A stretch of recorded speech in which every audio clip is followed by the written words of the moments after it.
السلام عليكم ورحمة الله وبركاته. من قناة ميرفت الجمعة بقدم لكم النهاردة طريقة عمل القلقاس. القلقاس من الأكل اللي بيدفي في الشتاء، حلو قوي وبيتعمل أخضر وأحمر.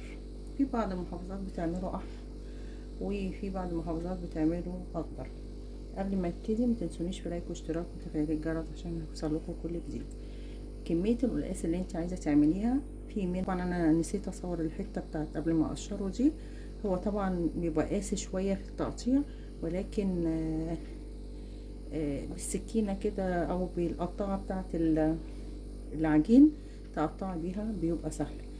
فانا جبته غسلته من بره، مهما تغسليه من بره لازم يبقى فيه اثار حتى لو عملتيه بالفرشة.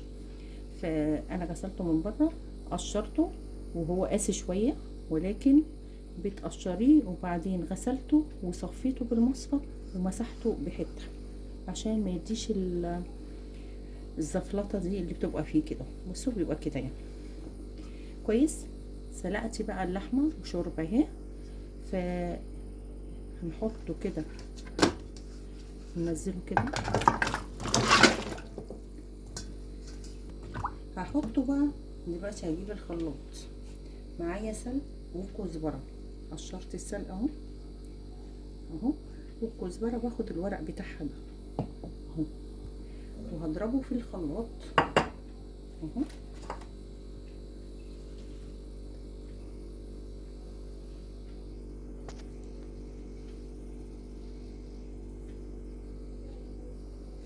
هضربه في الخلاط اهو.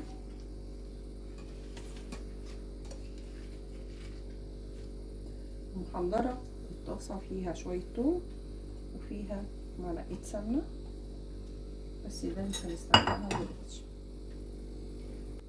ضربته في الخلاط اهو. هجيب بقى عشان اسوي بقى القلقاس بالشوربه اهي اهو. اروح مصفيه السلق بالكزبره اللي انا ضربتها اهي. بصوا،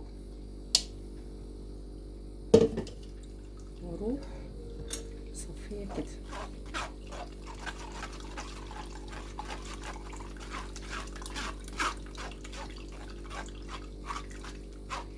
بس هصفيه كويس جدا عشان خاطر ميبقاش فيه ايه الميه، لان انا هحمر التفل اللي انا بصفيه ده في التومه والسمنه بس بعد ما القلقاس ايه يستوي.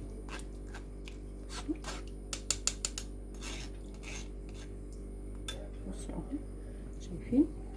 هسويه كده اهو.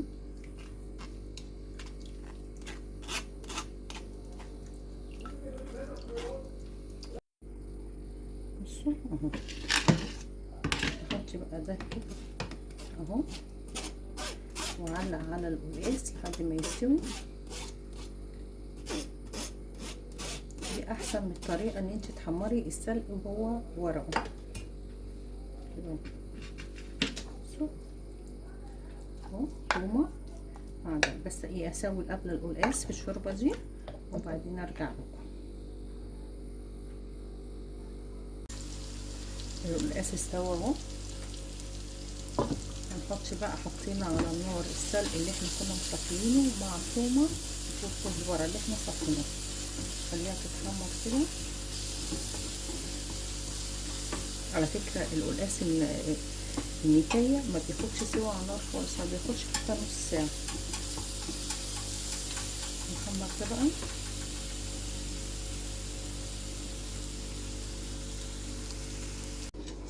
بصوا كده بقى، حمرنا السلق اهو مع الكزبره.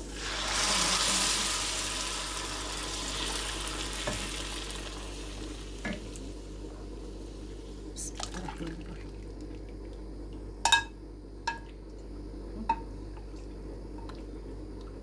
الله ريحه، الله ريحه.